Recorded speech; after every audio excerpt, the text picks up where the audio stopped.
Hi hello welcome to Kavya story world. Aashiqui episode 46. Writer Kavya. Santosh Hasini నడుము మీద చెయ్యి వేసి పడుకోగానే హాసిని టక్కున సంతోష్ వైపు తిరిగింది. హాసిని సంతోష్ చేతిని తన నడుము మీద నుండి తీసి, ఏంటి మీరు మరీ ఓవర్ చేస్తున్నారు ఊరుకుంటుంటే అని అంది. ఇప్పుడే కదా హాసిని అనుకున్నాం వైఫ్ అండ్ హస్బెండ్లా ఉండాలి అని, కొంచెం క్లోజ్గా ఉంటాను అని కూడా చెప్పాను కదా అన్నాడు సంతోష్. కొంచెం క్లోజ్ అని మరీ ఇంత దగ్గరగా వచ్చేస్తారా మీరు అని అడిగింది హాసిని. నేను నీకు ఇంత దగ్గరగా వస్తుంటే డిస్టర్బ్ అవుతున్నావా నువ్వు అని అడిగాడు కొంటెగా.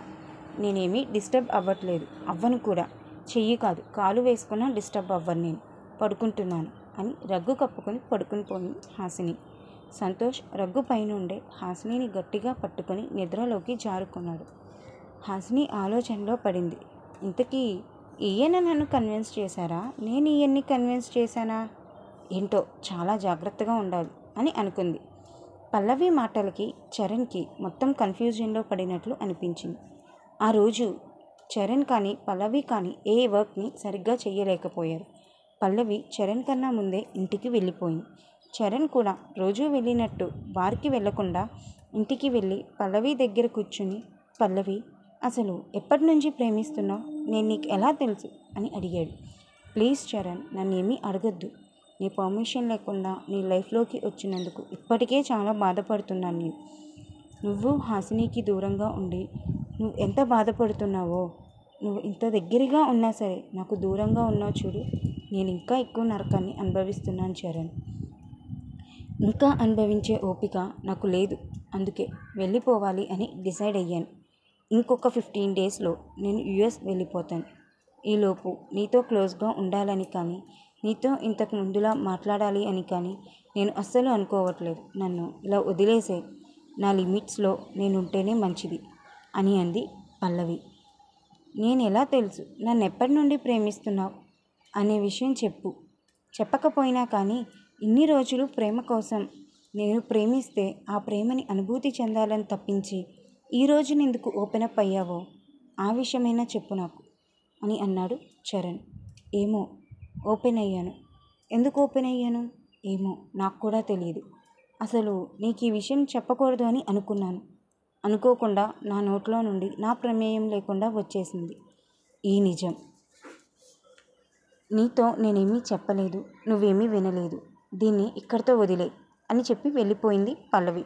వెళ్ళిపోతున్న పల్లవి చెయ్యి పట్టుకుని, ఆగు పల్లవి, ఇన్ని రోజులు ఓపిక పట్టిన నువ్వు సడన్గా ఇలా అయ్యావంటే ఖచ్చితంగా నేను నిన్న రాత్రి ఏదో చేశాను, అదేంటో నాతో చెప్పవా కనీసం అని అడిగాడు చరణ్.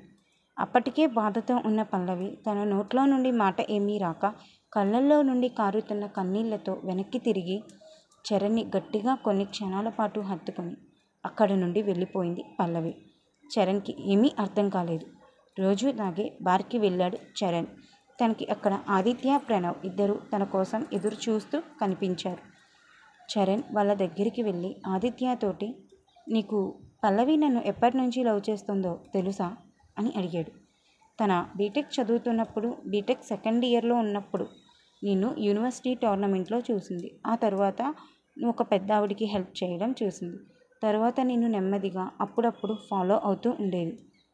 అలా తన నిన్ను ఇష్టపడడం మొదలుపెట్టింది. కానీ హాసిని గురించి కానీ, మీ ఇద్దరు ప్రేమించుకోవడం గురించి కానీ తనకి ఏ విషయం తెలియదు.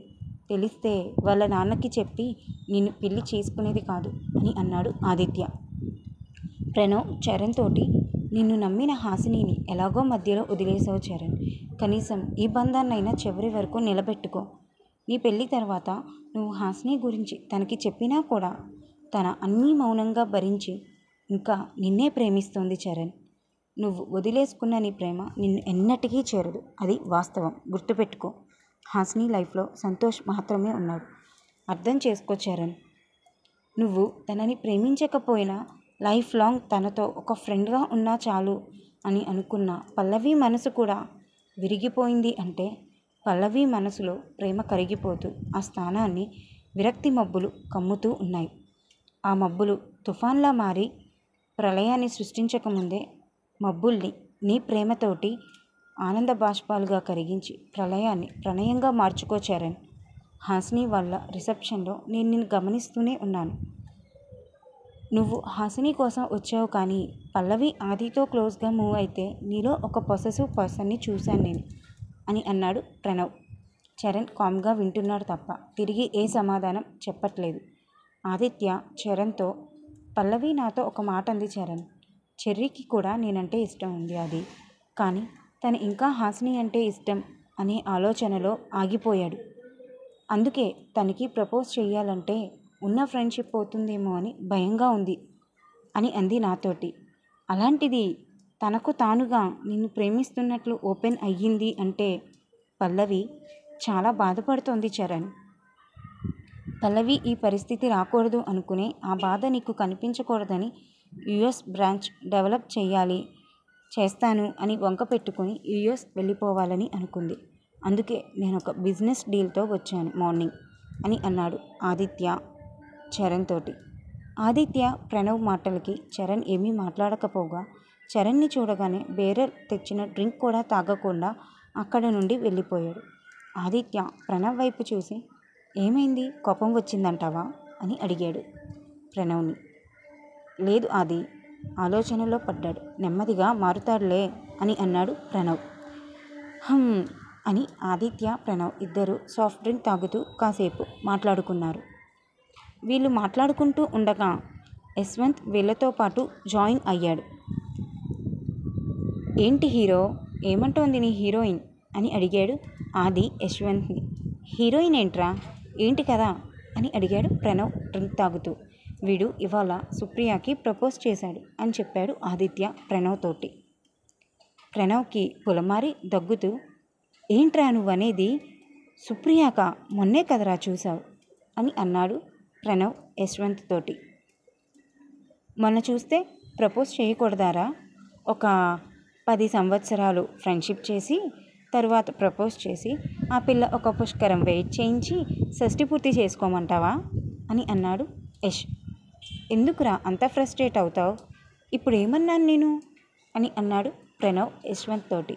ఈ ఫ్రస్ట్రేషన్ మన మీద కాదులే, వీడు ప్రపోజ్ అయితే చేశాడు, కానీ ఆ పిల్ల రియాక్ట్ అయ్యేలోపే వచ్చేశాడు. ఆ పిల్ల ఓకే చెప్తుందో లేదో అని ఈ ఫ్రస్ట్రేషన్కి కారణం అని అన్నాడు ఆదిత్య ప్రణవ్ తోటి. ఓహ్, అయినా ఎందుకురా, నీకేం తక్కువ, ఖచ్చితంగా నీలో ఒప్పుకుంటుంది అని అన్నాడు ప్రణవ్ యశ్వంత్ తోటి. అసలు నా గురించి ఆలోచిస్తోందో లేదో అని అన్నాడు యష్. అలా ముగ్గురు కబుర్లలో పడ్డారు. సుప్రియ బెడ్ మీద కూర్చుని ఆలోచనలో ఉంటే కీర్తి బాల్కనీలో నిలబడి మీ స్థాయి నా స్థాయి అన్న కిషోర్ మాటలు తలుచుకొని ఆలోచనలో పడింది. స్వప్న ఏమో సోఫాలో కూర్చొని అన్నయ్య బిజినెస్కి ఒప్పుకుంటాడా లేదా అని తన మెడలో ఉన్న చైన్ని అటూ ఇటూ తిప్పుతూ ఆలోచిస్తూ ఉంది. హరిణి రూమ్లోకి వచ్చేసరికి ఒక్కొక్కరు ఒక్కొక్క చోట ఉండి ఆలోచనల్లో ఉన్న వాళ్ళని చూసి ఆశ్చర్యపోతూ, ఇవాళ ప్రపంచ ఆలోచన దినోత్సవమా ఏంటి అని అంటూ తన హ్యాండ్ బ్యాగ్ని బెడ్ మీద సౌండ్ వచ్చేలా వేసింది. హరిణి మాటలకి బ్యాగ్తో చేసిన సౌండ్కి స్వప్న సుప్రియ ఉలిక్కిపడి ఈ లోకంలోకి వచ్చారు. కీర్తి అలానే అటువైపుకి తిరిగి నిలబడి ఎటో చూస్తూ ఉండగా ముగ్గురు కీర్తి దగ్గరికి వెళ్ళారు. స్వప్న కీర్తి భుజం మీద చెయ్యి వేయగానే కీర్తి ఎవరో పిలుస్తున్నారు అని అర్థమై కన్నీరు తుడుచుకొని వెనక్కి తిరిగింది. ఏంటే ఇలా డల్గా ఉన్నావు, ఏడ్చావా అని అడిగింది స్వప్న. అయ్యో లేదు అని అంది కీర్తి. అబద్ధం చెప్పకు, మన బంధుత్వాల మధ్య దూరం ఏర్పడిన మన అక్కా చెల్లెల బంధంలో కాదు అని అంది స్వప్న కీర్తితోటి. అబద్ధం చెప్పకు, మన బంధుత్వాల మధ్య దూరం ఏర్పడింది మన అక్కా చెల్లెళ్ళ బంధంలో కాదు అని అంది స్వప్న కీర్తితో. కీర్తి ఇక కన్నీళ్లను కంట్రోల్ చెయ్యలేక స్వప్నను పట్టుకొని ఏడ్చేసింది. హరిణి సుప్రియ కూడా చెరొక వైపు కీర్తిని చుట్టుకొని కాసేపు మౌనంగా ఉండిపోయారు. హరిణి ముందుగా కీర్తిని వదిలి, కిషోర్ గురించే కదా నువ్వు బాధపడుతున్నది అని అంది. అవును అన్నట్లుగా తల ఊపింది కీర్తి స్వప్నను వదిలి. అరే, నిన్ను పట్టించుకొని వాడి కోసం నువ్వెందుకు బాధపడతావు అని అంది సుప్రియ. నువ్వు ఎవరినైనా ప్రేమించి ఉంటే తెలుస్తుంది నీకు అని చెప్పింది కీర్తి సుప్రియతో. ప్రేమ మనకు అలాంటి సెట్ కావులే అని అంది సుప్రియ కీర్తితో. నువ్వు ఒక వ్యక్తి కోసం, అది కూడా ఒక అబ్బాయి కోసం ఒక అమ్మాయి ఏడవటం నాకు నచ్చలేదు కీర్తి అని అంది సుప్రియ. స్వప్న సుప్రియ నెత్తి మీద ఒక్కటి ముట్టి, ఏ టైంలో ఏం వాగాలో తెలియట్లేదా ఇంకా నీకు అని అంది. హరిణి కీర్తితో, ఒక 1 వీక్ ఓపిక పట్టు, తరువాత హాసినికి చెప్దాం సరేనా? తన మాట కిషోర్ అస్సలు కాదనడు అని అంది. వద్దు వద్దు హరిణి, చెప్పకు, వదినకి ఏం చెప్పకు. ఒకరు అడిగితే నా మీద ముష్టిగా చూపించే ప్రేమ నాకు వద్దు. తనంట తానే ప్రేమించాలి, తనే ఓపెన్ అప్ అవ్వాలి అని అంది కీర్తి. నువ్వంటే ఇష్టం లేదు అని అన్నాడు అంటున్నావు, మళ్ళీ ఓపెన్ అప్ అవ్వడం ఏంటి అడిగింది స్వప్న. మీ స్థాయి వేరు, మా స్థాయి వేరు అని కిషోర్ అనడం గురించి చెప్పింది కీర్తి. అర్థమైంది, నువ్వు తన బాస్, తను ఎంప్లాయ్ కదా, పురుషాహంకారం అన్నమాట అంది సుప్రియ. స్వప్న సుప్రియ తల మీద మళ్ళీ కొట్టి, నీకు మాట్లాడడమే రాలేదు అనుకున్నా, అసలు అర్థం చేసుకోవడమే తెలియలేదు. కిషోర్ అన్నది మేల్ ఈగో అడ్డొచ్చు కాదు, హోదాని గుర్తించి తన పరిధిలో తను ఉంటున్నాడు అని అంది స్వప్న. అవును స్వప్న, కిషోర్ వాళ్ళ అమ్మకి డబ్బు జబ్బు ఉంది, అంకుల్ కిషోర్ ఇద్దరూ మంచివాళ్ళే అని అంది హరిణి. అంత మంచితనం మంచిది కాదు హరిణి. నా మీద నిజంగా ప్రేమ లేకపోతే ఒక మనిషి కోసం నేను ఇంతగా బాధపడకపోయేదాన్నేమో, కానీ అతను ఆస్తి అంతస్తులను సాకుగా చూపించి నా ప్రేమను తిరస్కరిస్తే మాత్రం తనని కన్విన్స్ చేసే వరకు వదలను అని అంది కీర్తి తన కన్నీళ్ళని తుడుచుకుంటూ. కదా, ఫిక్స్ అయ్యావు కదా, మరెందుకు ఇలా స్కూల్కి వెళ్ళే చంటి పిల్లల రోజు మారం చేసి ఈ బాల్కనీలో నిలబడి సీరియల్ హీరోయిన్ల కన్నీళ్లతో స్విమ్మింగ్ పూల్ని తయారు చేస్తున్నావు అని అంది హరిణి. హరిణి మాటలకి చిన్నగా నవ్వింది కీర్తి. అది అలా నవ్వుతూ ఉండు అని కాసేపు నలుగురు కబుర్లు చెప్పుకున్నాక హరిణి వాళ్ళ అమ్మ దగ్గరికి వెళ్ళి పడుకుని పోయింది. ఇంటికి వెళ్తూ ఆలోచనలో పడ్డ చరణ్కి ఒక ఐడియా తట్టింది. ఇంటికి వెళ్ళి తూలుతూ డోర్ కొట్టాడు. పల్లవి వచ్చి డోర్ తీసి వెళ్ళిపోబోతున్న పల్లవి మీద వెనుక నుండే తూలుతూ పడిపోతే పల్లవి చరణ్ని పట్టుకుని నిలబెడుతూ, ఇదేంటి, అది ఏమో చెర్రీ ఏం తాగలేదు అని అన్నాడు, కానీ చెర్రీ దగ్గర వాసన కూడా వస్తోందేంటి అనుకుని చరణ్ని ఎప్పటిలాగే గోడకు ఆంచి డోర్ వేసి లోపలికి తీసుకెళ్తుంది. చరణ్ చేతిని తన భుజం మీద వేసుకొని తను చరణ్ నడుము పట్టుకుని లోపలికి తీసుకెళ్తుంది. ఎందుకు చరణ్ ఇలా తాగి ఆరోగ్యాన్ని పాడు చేసుకుంటావు అని మనసులోనే బాధపడుతూ ఉంది పల్లవి. ఇదేంటి పల్లవి ఏం మాట్లాడట్లేదు, ఇలా సైలెంట్గా తీసుకెళ్ళిపోతుంది. నిన్న నైట్ ఏం చేశానో తెలుసుకోవాలని కష్టపడి ఒక పెగ్ వేసి ఫుల్ తాగినట్లు బిల్డప్ ఇస్తే ఇదేంటి ఇలా తీసుకెళ్తోంది అని చరణ్ అనుకుంటూ ఉండగానే చరణ్ రూమ్కి తీసుకువచ్చి చరణ్ని బెడ్ మీద పడుకోబెట్టి వెళ్ళిపోతుంటే చరణ్ ఆపి, నువ్వు ఇక్కడే బజ్జో, దా నాకు కథ చెప్పి పడుకోపెట్టు అని అన్నాడు. విసిగించకుండా పడుకో చరణ్, నీకేం కథలు చెప్పే మూడ్లో లేను నేను, నా లైఫే ఒక కథలా అయిపోయింది అని అంది పల్లవి. చరణ్కి ఆ మాట విని బాధ వేసి అది బయట పెట్టకుండా, ఆ కథే చెప్పు పోనీ, నీ బాధ నాతో షేర్ చేసుకో పల్లవి బంగారం అని అన్నాడు చరణ్. నువ్వే నా ప్రాబ్లం, ఇదిగో ఇలా తాగినప్పుడేమో బంగారం బుజ్జి అంటావు, స్పృహ వచ్చాక ఫ్రెండ్ అంటావు. నువ్వు నాతో ఒక భర్త ఎలా ఉండాలో అలాగే ఉంటావు, అన్ని విషయాల్లో కేర్ తీసుకుంటావు. నేను మాట్లాడకపోతే మాట్లాడమని అడుగుతావు, బుజ్జగిస్తావు, కోప్పడతావు.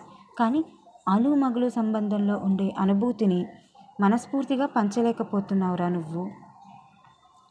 కానీ నిన్న నువ్వు చేసిన పనికి నా మనసుకి చాలా బాధ కలిగింది చెర్రీ. నువ్వు నన్ను ప్రేమిస్తున్నావు అని నేను భ్రమపడుతున్నానో లేక నువ్వు గుర్తించట్లేదో నాకు అర్థం కావట్లేదు చెర్రీ అని చరణ్తో చెప్పి బాధగా డోర్ వరకు వెళ్ళిపోయిన పల్లవిని చరణ్ వెళ్ళి తన చేయి పట్టుకుని, ఆగు పల్లవి, నేనేం చేశాను నిన్న చెప్పు అని అడిగాడు చరణ్ నార్మల్గా. చరణ్ స్పీడ్గా వచ్చి తన చెయ్యి పట్టుకుని అడిగిన విధానాన్ని చూసి, నువ్వు డ్రింక్ చేయలేదా, మరి వాసన వస్తుంది అని అడిగింది పల్లవి. జస్ట్ ఒక పెగ్, ఇంటికి వచ్చే దారిలో తాగాను, కానీ నిన్న నేనేం చేశానో చెప్పు ప్లీజ్ అని అడిగాడు చరణ్ పల్లవిని. అంటే నిన్న ఏం జరిగింది తెలుసుకోవడానికి పెగ్ తాగి ఫుల్ తాగినట్లు యాక్ట్ చేసావా అని అడిగింది పల్లవి చరణ్ని. అవును, నువ్వు నాతో నార్మల్గా మాట్లాడట్లేదు, మరి ఏం జరిగిందో చెప్పట్లేదు. నేను హద్దు దాటితే చెప్పు పల్లవి, నీ ప్రేమ దాచుకున్నట్టు ఇది కూడా మనసులోనే ఉంచుకోకు అని అన్నాడు చరణ్ పల్లవితోటి. పల్లవి చరణ్తో, నువ్వు నిజంగా ఏ హద్దులు దాటలేదు చరణ్, కాస్త మిస్బిహేవ్ చేశావు అంతే అని చరణ్ వైపు చూడకుండానే చెప్పి తన రూమ్లోకి వెళ్ళిపోయింది పల్లవి. చరణ్ మౌనంగా తన రూమ్లో ఆలోచనలతో నిద్రలోకి జారుకున్నాడు. ఉదయం హాసినికి మెలకువ వచ్చేసరికి హాసిని సంతోష్ని హత్తుకొని తన గుండెల మీద తల పెట్టుకుని ఉంది. ఇదేంటి నేను ఇంత దగ్గరికి వచ్చేసాను సర్కి అని లేవబోతున్న హాసిని భుజం పట్టుకుని ఆపి ఇంకో చెయ్యి హాసిని నడుం చుట్టూ వేసి సంతోష్ తలను కిందకి వంచి హాసిని నుదిటిపై ముద్దు పెట్టి, ఇలాగే ఇంకొంచెం సేపు పడుకోవచ్చు కదా హనీ అని అన్నాడు సంతోష్. హాసిని సంతోష్ కౌగిల్ని విడిపించుకుంటూ టక్కున లేచి కూర్చుని, అందుకేనా నా పక్కన పడుకోవద్దు అని అన్నాను అని రుసరుసలాడుతూ లేచి నిలబడి హాసినిని నవ్వుతూ చూస్తూ తను కూడా లేచి నిలబడి హాసిని తిడుతుంటే తన బుగ్గ మీద ముద్దు పెట్టాడు సంతోష్. సార్ అని కోపంగా చూసింది హాసిని. ఇంకో బుగ్గ మీద ముద్దు పెట్టాడు సంతోష్. హాసిని సంతోష్ని కొట్టడానికి చెయ్యెత్తింది. సంతోష్ ఆ అరచేతిని కూడా ముద్దాడి వెంటనే వాష్రూంలోకి వెళ్ళిపోయాడు. వాష్రూంలో నుండి బయటికి వస్తారుగా, చెప్తాను మీ పని అని చేతులు కట్టుకుని సంతోష్ కోసం ఎదురు చూస్తూ నిలబడింది హాసిని. సంతోష్ వాష్రూమ్ నుండి బయటికి వచ్చేసరికి కోపంగా నిలబడిన హాసినిని చూసి, ఏంటి అని బాగా కోపంగా ఉన్నట్లున్నావు? మనం నిన్నే మాట్లాడుకున్నాం కదా కొన్ని రోజులు వైఫ్ అండ్ హస్బెండ్గా ఉండాలి అని, మర్చిపోయావా అని అన్నాడు సంతోష్. నేను కూడా రాత్రి చెప్పాను కదా, మీరు మళ్ళీ ఈ కొత్త ఒప్పందం పేరుతోటి హద్దు దాటకూడదు అని, ఓన్లీ సిచ్యువేషన్ డిమాండ్ చేసినప్పుడు మాత్రమే ముద్దు పెట్టుకోవాలని అంది హాసిని. సంతోష్ హాసిని దగ్గరికి వస్తూ, భార్యాభర్తల మధ్య ప్రేమను చూపించడానికి ఎలాంటి సిచ్యువేషన్ డిమాండ్ చెయ్యనవసరం లేదు హనీ అని అంటూ తన నుదురును హాసిని నుదుటికి ఆంచి చెప్పాడు సంతోష్. హాసిని ఏం మాట్లాడలేదు. సంతోష్ని దూరం జరుపుతూ, నేను ఇవాళ ఆఫీస్కి వచ్చేటప్పుడు సుప్రియకి చెప్తాను తనని కూడా ఆఫీస్కి రమ్మని, తనకి ఇవాళ కాల్ లెటర్ ఇచ్చేయండి అని అంది హాసిని సంతోష్ తోటి. సంతోష్ హాసిని నడుం చుట్టూ చేతులు వేసి తన దగ్గరికి లాక్కుంటూ, సరే నీ ఇష్టం, కేవలం నీ ఇష్టం కోసం మాత్రమే సుప్రియని ఆఫీస్కి రానిస్తున్నాను, కానీ సుప్రియ జాయిన్ అవ్వాలి, ఆఫీస్కి రావాలి అంటే ఇప్పుడు నువ్వు నాకు ఒక ముద్దు ఇవ్వాలి అని అన్నాడు సంతోష్. హాసిని కళ్ళు పెద్దవి చేసి నోరు పెద్దగా తెరిచి, ముద్దా నేనా, నో వే అని అంది సంతోష్ని విడిపించుకుంటూ. సంతోష్ హాసినిని మళ్ళీ దగ్గరికి లాక్కుంటూ, నా ముద్దు నాకిచ్చి వెళ్ళిపో అని అన్నాడు. ఏంటి మీరు, వదలండి అని సంతోష్ కౌగిల్ని విడిపించుకోవడానికి ప్రయత్నిస్తూ, అబ్బా ఉడుంపట్టు మీది, వదలండి సార్ అని అంది హాసిని. సంతోష్ అని పిలవచ్చుగా హనీ, నువ్వు అలా పిలిస్తే వినాలనుంది నాకు అని అన్నాడు సంతోష్. అసలేంటి మీరు, మన ఒప్పందం రూల్ ప్రకారం సుప్రియకి జాబ్ ఇవ్వాలి మీరు, కానీ ఇలా మాట తప్పుతున్నారేంటి అని అడిగింది హాసిని సంతోష్ని. ఇది ఫ్రెండ్స్ మరి ఇవాల్టి అప్డేట్. ఈ ఎపిసోడ్ కనుక మీకు నచ్చినట్లయితే ప్లీజ్